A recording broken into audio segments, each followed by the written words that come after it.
Vamos parar de falar sobre o meu outro assunto.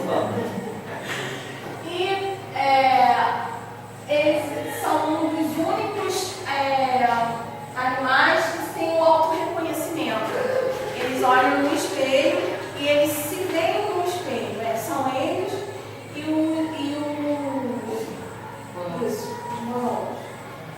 Tá? São os dois.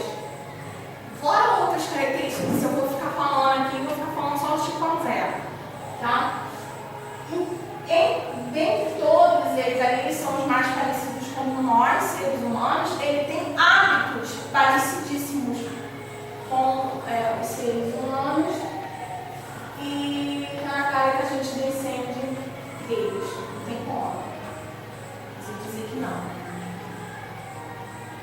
Aí nós vamos para agora para as semelhanças emocionais, que são muitas, que é a parte do trabalho que mais tem a ver com o ser humano, que é a parte das semelhanças emocionais. Aí são duas imagens de um primata amamentando um bebezinho e de uma mãe amamentando um bebezinho. Como eu gosto muito de animais, eu costumo dizer que os animais são melhores mães do que as outras mães, porque a gente vê muita mãe aí abandonando o bebezinho. E é muito difícil ver isso no mundo animal, isso acontecer, né?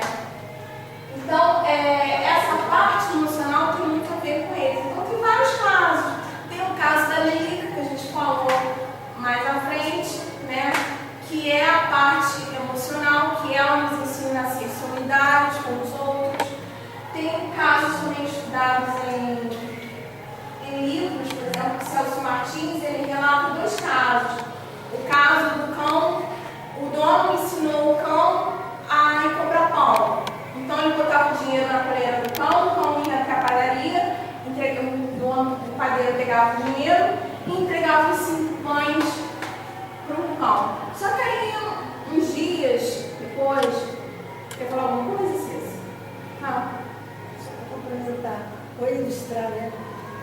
É que uma garatiba ali, o dono do posto de gasolina, o senhor Orlando Góes, quando tinha a agência do banco, por volta de 5 horas da tarde, ele tirava o dinheiro lá, fazia um bolinho, colocava na boca do cachorro e o cachorro trazia até o banco. E ele vinha acompanhando também. O Rajá. Era o Rajá. O Rajá. Eu não sei o nome do cachorro, mas eu presenciei isso. Tem um caso também do cachorro do meu avô, que depois eu vou contar para vocês. Aí, um belo dia, o cachorro começou a aparecer só com 3 pães. Só aparecia com 3 pães, não apareceu com 5. Aí ele falou, eu vou seguir esse cachorro para ver o que está acontecendo com esse pão. Será que o padeiro está passando a perna? Aí ele foi lá no padeiro e falou, não, eu dou 5 pães para ele. Eu dou 5 pães para ele. Esse caso foi relatado no livro A Alma dos Animais. Aí, um belo dia, ele resolveu seguir o cachorro. Aí ele viu o padeiro dando 5 pães e resolveu seguir. Aí ele seguiu o cachorro. Quando ele seguiu o cachorro, em vez do cachorro direto para casa, ele entrou dentro de um beco. Aí ele foi atrás do cachorro. Quando chegou lá, o cachorro abria o saco, pegava os 2 pães e dava para uma cadela que estava com uma cria. Pegava o saco e voltava para casa. Ele alimentava a cadela, com certeza os filhotes deviam ser dele, eu acho que os filhotes deviam ser dele. Ele alimentava a cadela, na minha cabeça eu acho que os filhotes deviam ser dele. Ele alimentava a cadela e levava os outros 3 pães para o dono, né? Para não chegar lá sem pão nenhum, né? E tem um caso do meu avô também. Meu avô, ele morreu ele tomou aquela injeção antitetânica, no nome, gente? Antitetânica, teve um choque anafilático e morreu. E ele tinha um cachorro que acompanhava ele. Ele pegava o trem, vinha até aqui no centro de Mangaratiba, ele pegava o trem e ia trabalhar. E quando ele voltava, o cachorro estava esperando ele no trem. Parece até aquele filme Sempre ao Seu Lado, né? Que também é uma história verídica. Então, quando meu avô morreu, ele continuou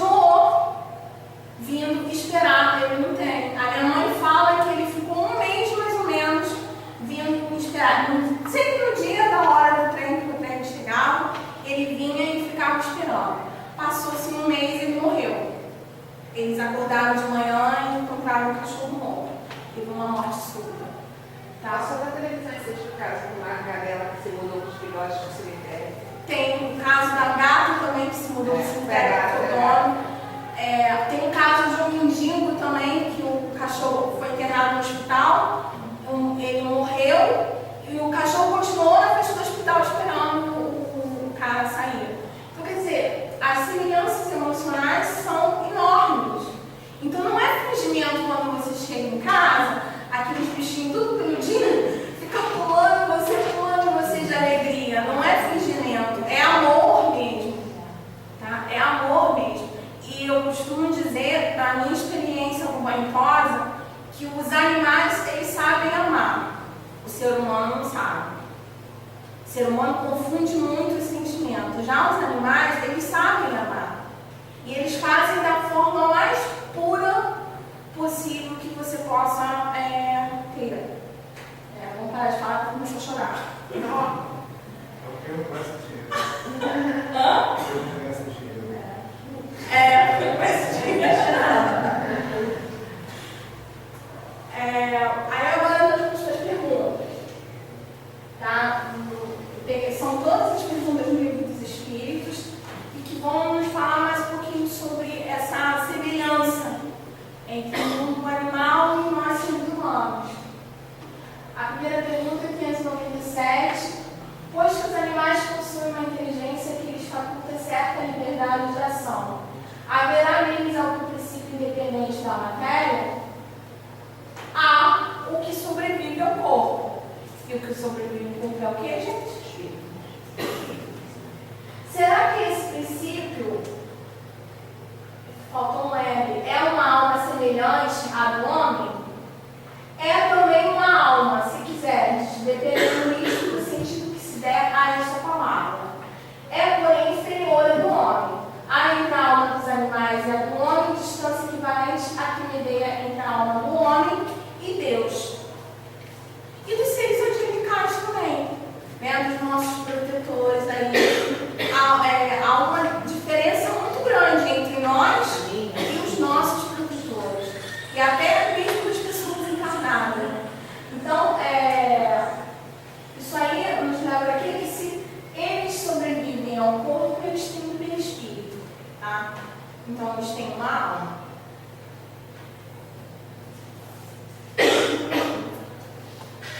Aqui é 98. Após a morte, conserva a alma dos animais a sua individualidade e a consciência de si mesmo? Conserva a sua individualidade, quando a consciência do seu eu, não. A vida inteligente lhe permanece em estado latente. Se os animais eles conservam a alma após a morte, eles vão conservar a sua individualização. Isso é normal. Isso é básico, tá? Quanto à consciência do seu eu, eles não têm. Por que eles não têm? Isso aí, essa pergunta, nos leva um pouco a ficar pensando sobre os casos que a gente teve atrás. Cães e coco, eles têm consciência de si próprio? Tem.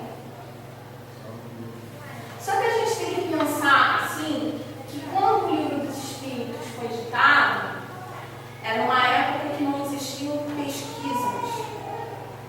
Tá? E hoje em dia há muitas pesquisas em relação a isso. E por ter essas pesquisas, vão sendo descobertas outras coisas, novas coisas. Então, talvez nessa época aí, os espíritos não poderiam falar sobre isso, tá? Abertamente. E assim, de outra forma também, para toda regra há uma exceção. Então, pode ser que a maioria dos animais não tenha consciência de si próprio. Mas como toda regra há uma exceção, deve existir as exceções dos animais que têm a consciência de si próprio. Aqueles que estão lá, com os espíritos mais evoluídos. A evolução maior do que outros, né?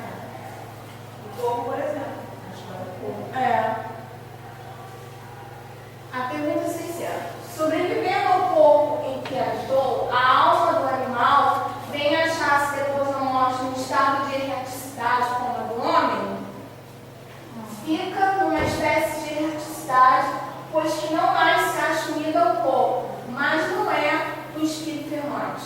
O que é o espírito errante? Todo mundo sabe? Agora eu sei. Agora eu sei. É o espírito que pode pensar e ter um livre-arbítrio, né, para escolher o que quer e o que não quer. Muitas vezes faz escolha.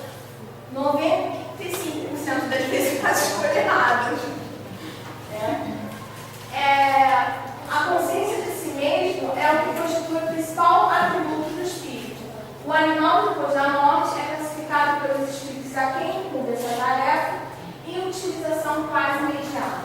Mais uma pergunta que a gente para para pensar nos casos que foram vistos anteriormente. Daqueles animais muito inteligentes, né, do corpo e dos outros. E também faz-nos pensar que hoje em dia existem muitas pesquisas em relação a isso. Uma das pesquisas é a pesquisa desenvolvida pelo Ernesto Buzano, para que ele escrevesse esse livro aqui, Os Animais Têm Alma. Nesse livro aqui, ele relata vários casos de aparições de animais, ou seja, animais que já desencarnaram e aparecem para os seus donos. Tá? Então, ali que ele fala, ele fica uma espécie de erraticidade, pois que não mais se acha unido ao corpo, mas não é um espírito errante. A consciência de si mesma é uma postura principal do espírito. O animal, depois da morte, é classificado pelos espíritos a quem incumbe essa tarefa e utilização quase imediata. Quase.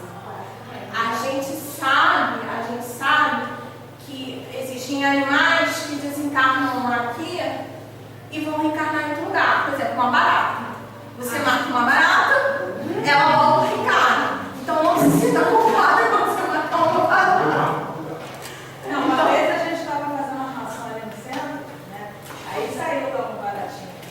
Pois é, eu olhei para lá e fiz uma barata. Calma, não fica nervosa não, você já vai reencarnar. Ele matou a barata e já falou para ela. Então, hoje em dia, os autores mais novos relatam isso pra gente, tá? Que alguns animais, eles logo reencarnam, eles não morrem aqui e reencarnam lá. Outros já demoram mais um pouco, por exemplo, o caso de um cachorro, por exemplo. Ele fica mais ou menos 3, 4 meses para reencarnar. Depende muito do caso, isso não é uma regra. Então, é normal o dono, depois que desencarna o cachorro, o dono perceber que o cachorro está do lado. Isso acontece muito. Isso já aconteceu comigo com um cliente que desencarnou e no dia do banho dele, ele estava dentro da minha loja. Eu vi o cachorro dentro da minha loja. Aí eu pensei assim, gente, será que é coisa da minha cabeça? Aí eu vi de novo o cachorro dentro da minha loja. E o cachorro a gente já tinha desencarnado, tinha uns 15 dias. Ele estava vivendo a vidinha dele como se ele estivesse vivo, entendeu?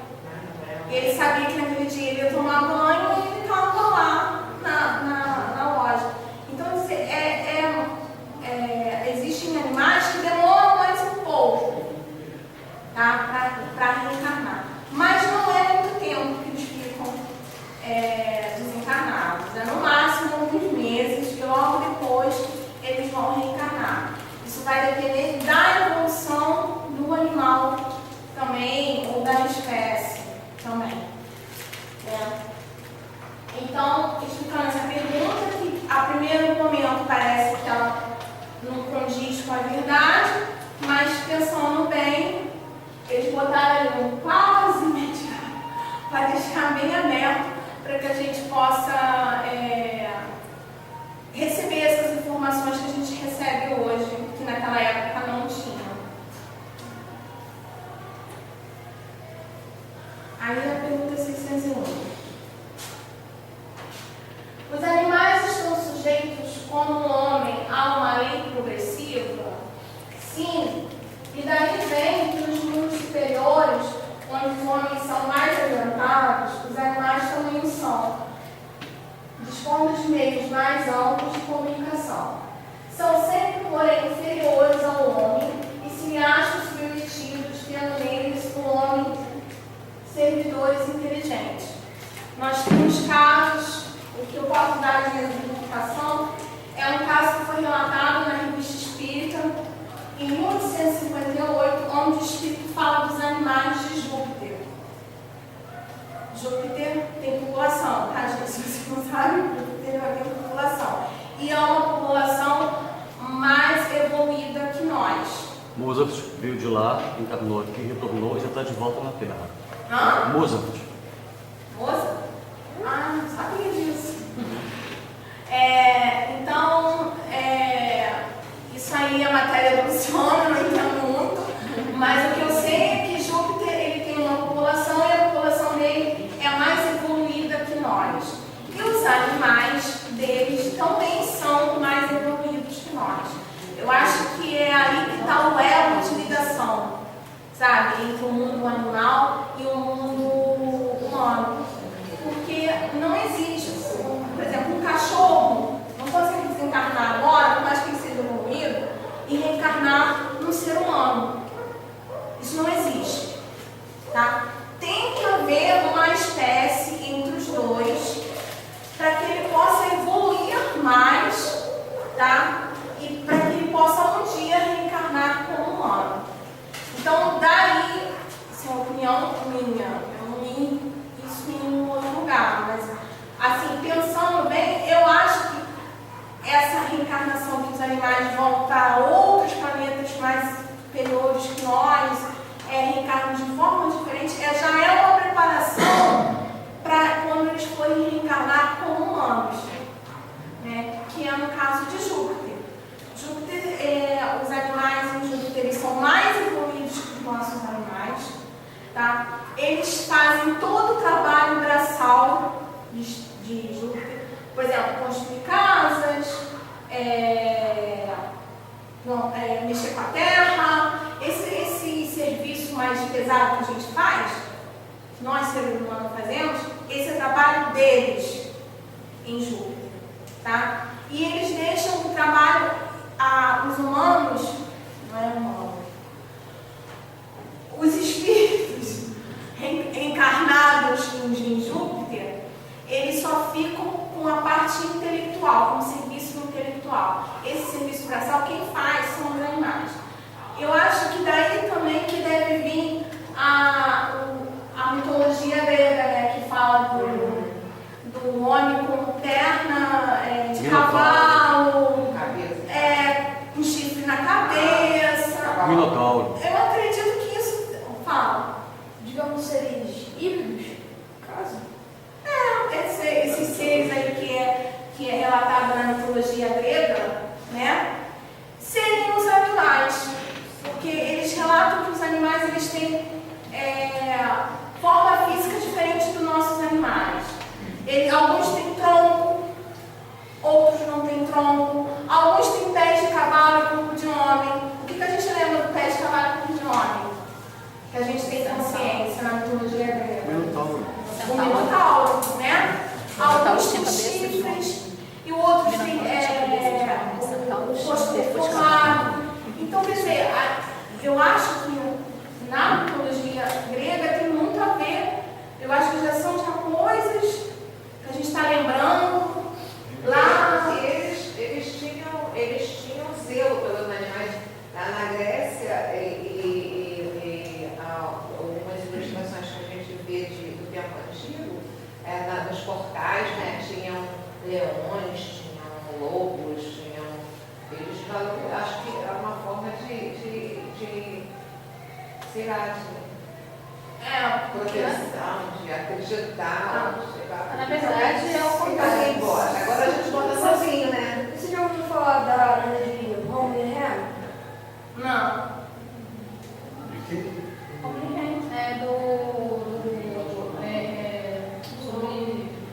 Sobre os homens, né? Não, é que ele foi amamentado e... Rômulo e Remo, tem razão. Isso é. Rômulo e Remo. Um deles. Remo é um dos que originou a primeira linhagem de Então a gente pode dizer que sempre foi para a linhagem de verdade, né? Remo foi. A maioria das vezes Tanto que chama de Nupíadas, a origem de Nupíadas é Nupíadas. fala dos Lupina, neurônios, que é do né?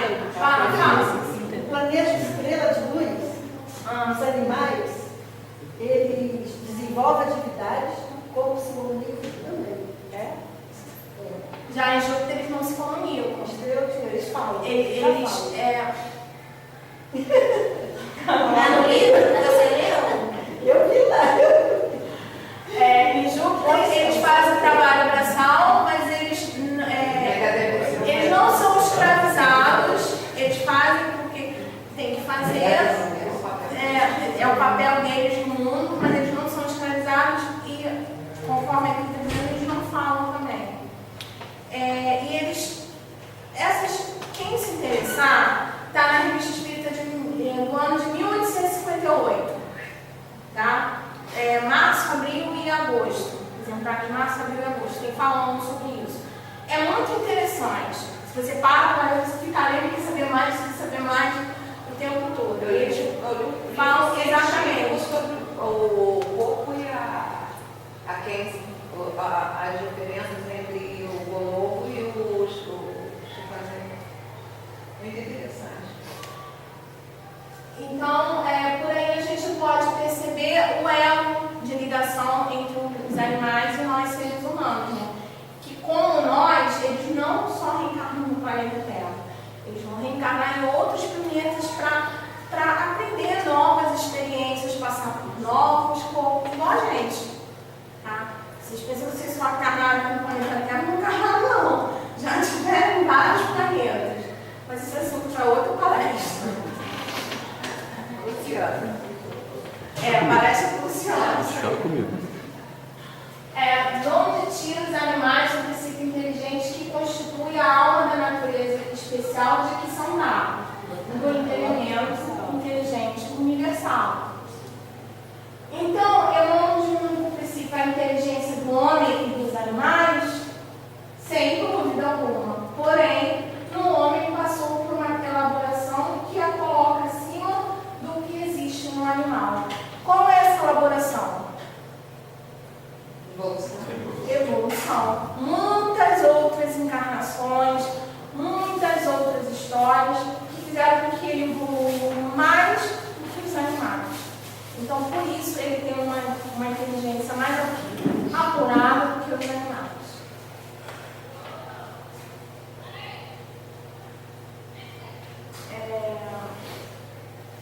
Dissestes que o estado da